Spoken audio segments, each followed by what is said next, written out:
inflation numbers are out, what seems to be good news, showing only a 3% increase in inflation year over year, may not actually be good news. And what's really mind-boggling about this is that the Bureau of Labor Statistics says that 70% of the increase is due to shelter. So in other words, these rate increases now in interest rates are leading to such a costly purchase price for shelter that shelter is contributing to 70% of the growth in inflation numbers.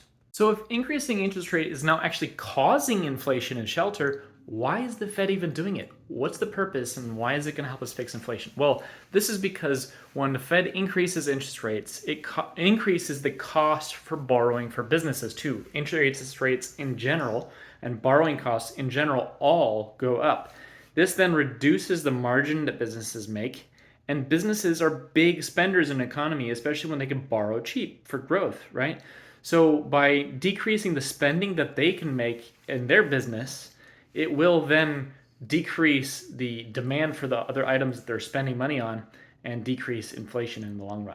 So one would think that maybe we could decrease the interest rates a little bit, give us a breather, lower the cost of buying shelter, and lower inflation altogether, right? Well, unfortunately, the CPI numbers include energy and food as well, which vary a lot.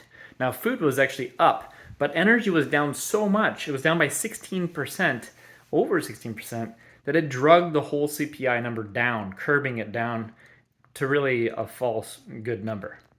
So if you remove food and energy from the equation, we're up nearly 4.8% year over year, and it actually showed an increase month over month.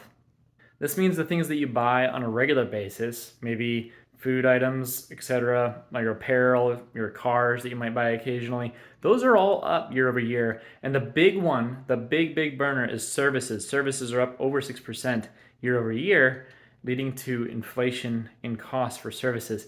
The other big thing too is we saw a hot jobs report come out just a few days back, and unemployment's not going up, it's actually going down.